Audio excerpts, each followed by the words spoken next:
Which will be out at your pool or your neighbor's house 200 or 300, 400 feet away, and you'll hear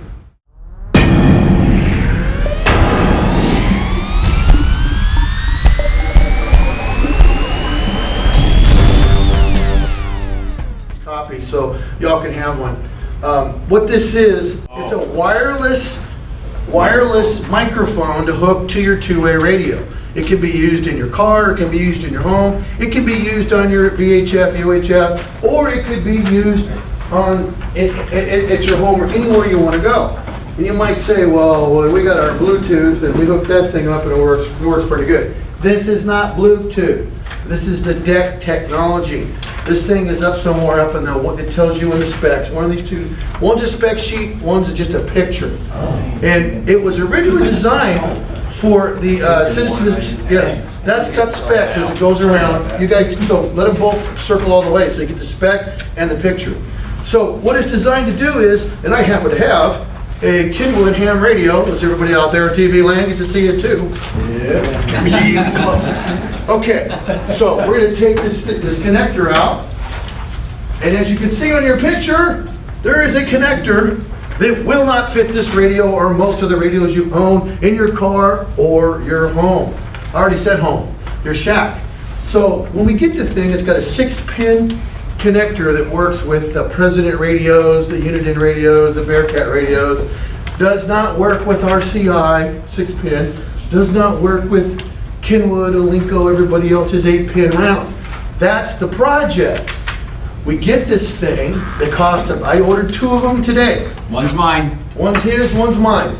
They cost me $108 for 2 shipped, so they're about 52 bucks a piece shipped. Can you afford that? Yeah. Okay, man, we're gonna mow lawns and we're gonna save up and buy that sucker. So we're gonna get it, and it's got the 6-pin round connector. So now we're gonna go on to DigiKey or Fry's or whoever, and we're gonna get the 6-pin connector to whatever radio we want to put it to. And the project at hand is match it to your radio. So I'm going to pick on Don because he can take it. Don has a ICOM radio at home with a super cool bass microphone, right? He sounds really, really good when he talks on that microphone. But no, we're going to modify that so he can walk around his house and sound more like this. but you'll be out at your pool or your neighbor's house 200 or 300, 400 feet away, and you'll hear 40-meter swap, because Don wants to buy a lot of stuff. So he's gonna be a 40-meter swap, and he's gonna be out with his grandkids, acting like he's paying attention to the grandkids, and he's gonna hear Armand or somebody say, well, I got this so-and-so 2-meter 440 radio, and nobody's talking about it, and it's only 150 bucks, and it does everything on the planet. Don will grab his radio from his belt, push the button, and say, I want it! Because he has the remote on the Dect system that goes back to his radio in his house. So, the unit runs off 12 volts. Our radios put out typically off the mic jack between 7 and 9 volts. So that's the second part of this 15 minutes dissertation. So we will be able to take that thing, take the thing. We'll do a little work day. Who came to the field strength thing where we made the meters? We took these things, turned them into field strength meters, made the tubes. Was that fun? Yeah. Okay, this is another suggested project if you'd like to do it. So we're going to measure the voltage on your radio, and we're going to see where we get the audio output, because some radios, this one might be one of them, we get everything off the front jack. Some radios are RJ45s, right? Mm-hmm. So RJ45s, how are they wired? Every which way. They're not standard. So you can't take your ICOM RJ45 and your whatever RJ45 and swap them, because weird stuff happens and we don't want to do that. Wrong wiring pattern. Wrong wiring pattern. So we're going to get the wiring pattern you're going to get, that's your job, print it out off the internet, bring it to us, and we'll help you. We'll have RJ45 jacks with wires coming out that we can literally interlay, and you can go pin 1 through 8 and figure out what it is, measure it, and we'll show you how if you don't already know how. If you don't get enough voltage off the bat, so what? There's 12 volts right there, it's already fused, and we'll make a little wire, and that'll go into that 6-pin jack, and it'll power it. So it's okay. Then when you say, well, what if my jack doesn't have audio for the speaker? So what? There's an 8-inch audio jack on the back of every one of your radios. Some of them have 2. Some of them that are dual band radios, you have both bands come out the jack, or if you use 2 jacks, you have 2 separate speakers. We will be using the 1 band output jack. We'll show you how to do that. So what would you need? You need to spend about 50 bucks on the product, about another $10 in miscellaneous parts, and about another, I don't know how many dollars worth of brain power to put this thing together. And I think between the 20 of us, we can come up with enough brain power to do this. And we'll show you how to, and Darwin here, this guy can solder. We're gonna get to that in a minute. So we can we have guys at the club that if they're willing to help you solder the connections and show you how. Because as amateur radio operators, some of us are interested in building things, and some of us are interested in using things. So if you're a builder, come and build. If you're a user, just come and watch us and observe it and use it, and see what's available. Do you have any questions about this crazy idea? Is anybody interested? Next. Is there 2 different components? One that's at the Yes. radio and the one that you're handling? The transmitter, it's a transceiver. It's a 1.2 gigahertz transceiver in your palm of your hand. Got it. And the Receivers at the receiver, which is also a transceiver. 1.9. Thank you. Yeah. I didn't actually read the thing. We warned you. The good speaker guy got canceled to January, and then this dude called me. Yeah. You guys, and these poor guys, give them an extra cookie. Yeah, they need cookies. They need cookies, man. They got gypped. So, anyways, that's the answer to that question. 1.9 meg. So it's Dect. Why do we care? Does anybody know why we even care? Bluetooth is a very short range deal. So you notice when you get in, you got your Bluetooth in your car, you get out of your car, you walk over here to your other car, and next thing you know, what does the guy you're talking to say? There you go. Can't hear you anymore. Oh, hold on, I'm too far away from my car. Oh, wait a minute, my Bluetooth is trying to link up to this car.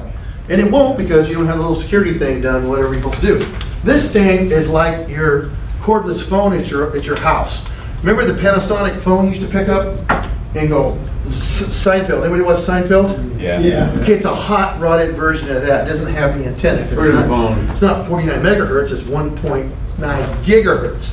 So the thing has multiple, somebody on the internet's gonna call and tell us exactly how it works. Thank you.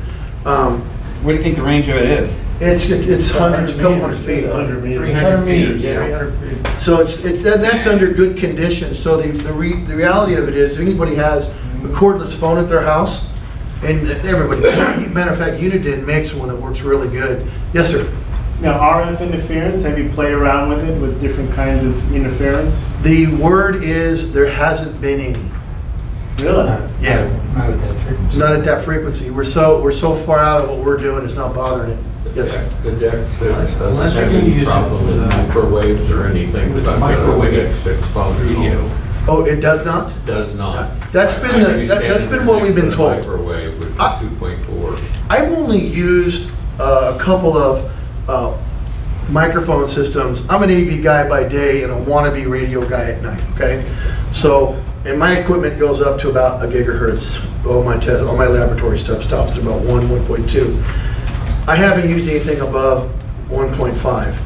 The wireless microphone systems that we used in the professional side that are above 1 gig, for the most part, we've had little or no trouble.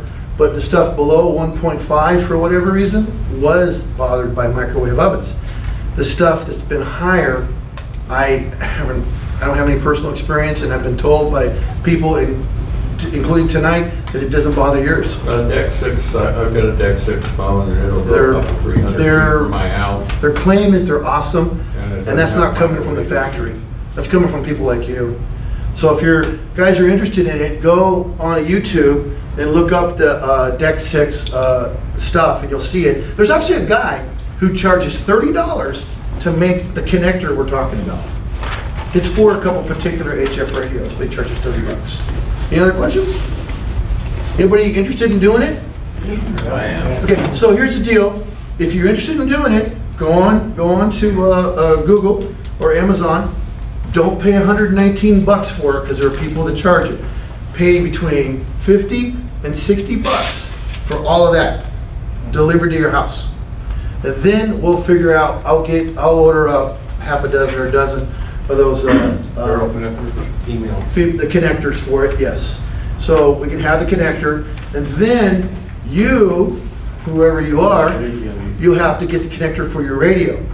And we will come up with some wire for you, because what's gonna happen is, those of you who have RJ45 jacks on the front, have you ever tried to take a multi-conductor shielded wire off the shelf and stick it in there and crimp it and actually have it work?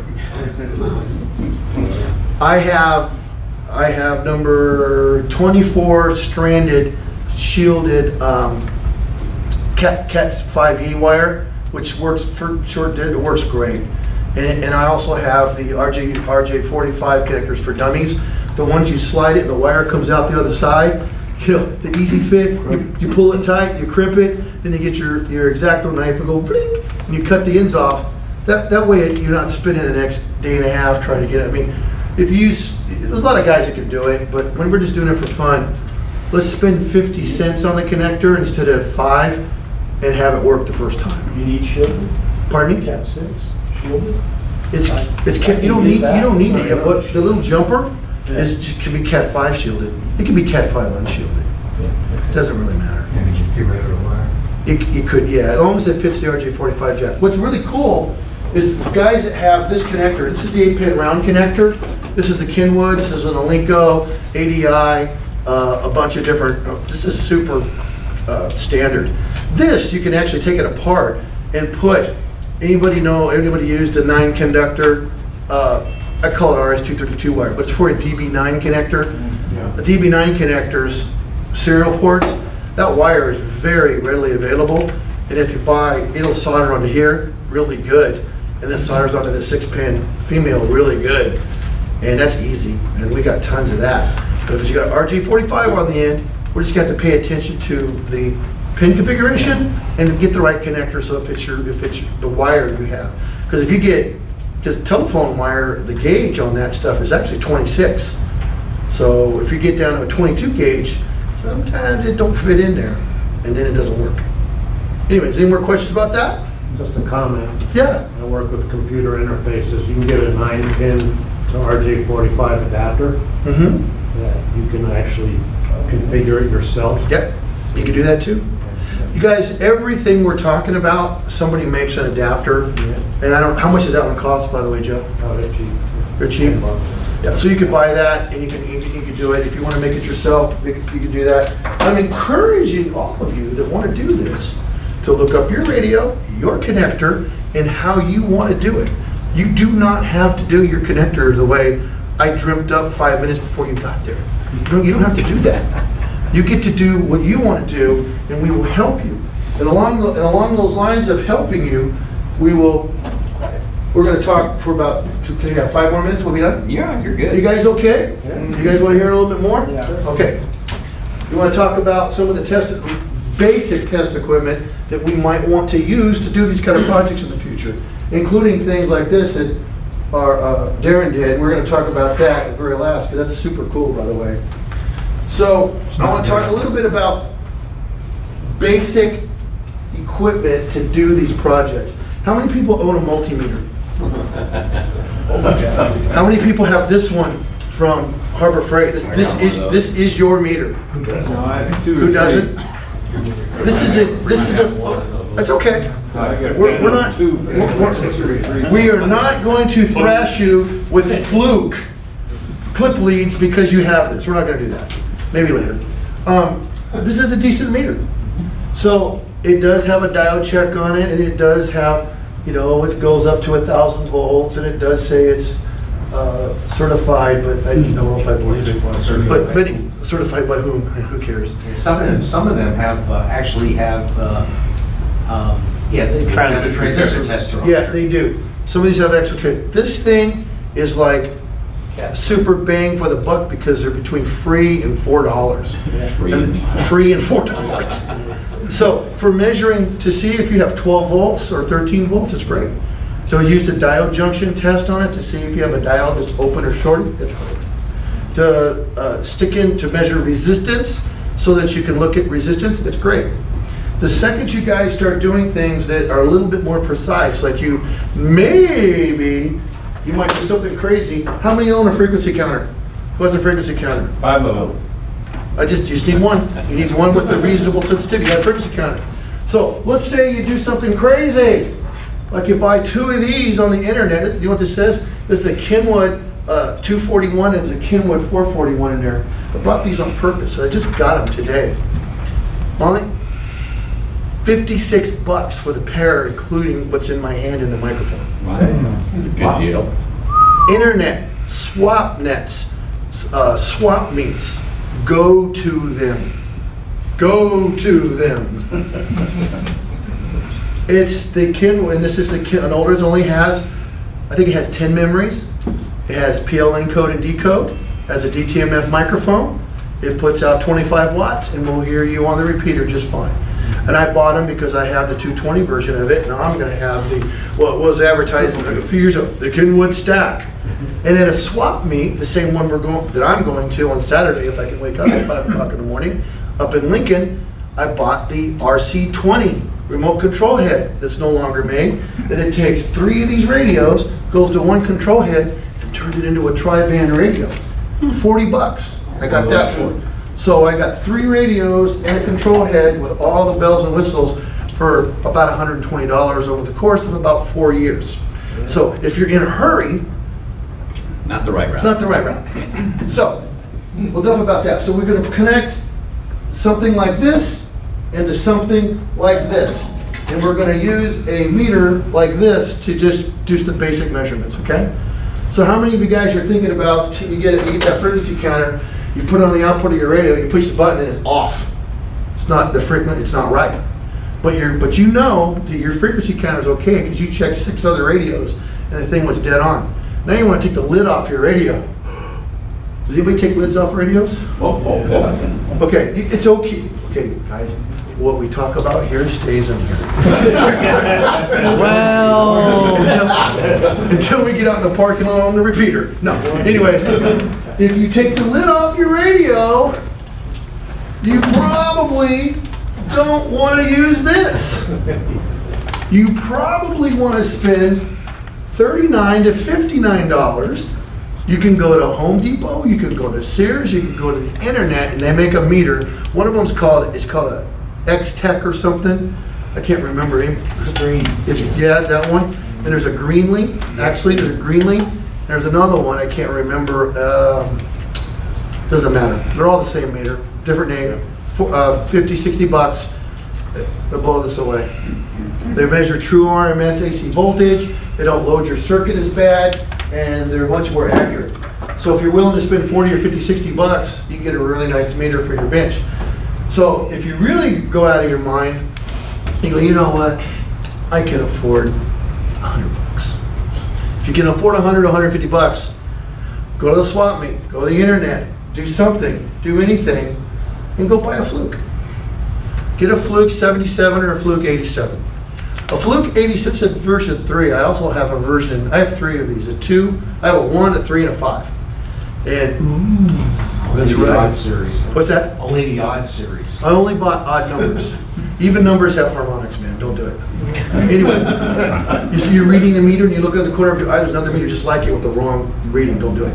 Anyways, That's why I've only been married once. yeah. So I can afford it. That's right too. I'm on my last dog, my last kid, my last wife. I'm done. Anyways, and it's been the same kids and dogs and wife the whole time. So this one here, if you look it up on the internet, they make the version 5. They're like $350, $400 depending on where you buy them. I see these all the time. I paid $100 for a guy. They worked at a lab, and the lab closed down. Guess what? These guys all sold this. The lab goes, here, have your meter. And they sold on Craigslist, there was a time period, there was several of these that just came out of the woodwork. They're back. Somebody else is dumping meters, I saw the other day. So you can pay between $75 and $100 for one of these. If you want the 5, I paid $150 for my 5. These are about as close to lab grade meters as you're gonna get for that kind of money, and they will last you a lifetime. This guy here, it might be broke now. This guy here, I'm not gonna do it so hard. Pull it back like that. He's still calibrating, it still works, I still trust him. That guy, I don't trust him. So that's the level of things that you might want to consider. How many of you guys do any, oh, I know, Darwin, he does. I know he does. How many of you guys do stuff down to component level? You're like, I'm gonna buy a, gotta date myself, I'm gonna buy a Heath kit, I'm gonna put it together. Anybody ever did? Hey, you got a stack of them, don't you? You know? Many of them. You guys build stuff back there? You built up component level? Cool, we love guys that do that. Come to our club, move to Vacaville. So, what I was gonna show you real quick, this is something you cannot measure with, and this is a very handy device if you're getting into weird radio stuff and you wanna know, you got a big giant radio, somebody shows up at your house with a Motorola Ameritrack, I got it for $8 to swap meet, puts out 100 watts and it draws I don't know how many amps because I got nothing to measure it with. So you go to the swap meet and you pay like $2 for a current shunt, right? And you go, well, how many ohms is it? No, it's not ohms, it's milliohms. Okay, how do you measure milliohms? Well, you can't do it with this because the leads and stuff in it are goofy and it puts error in your reading. You just can't do it with the one from Harbor Freight because it just can't do it. So if you're a hobbyist and you want to spend between $50 and $100, you buy something like that.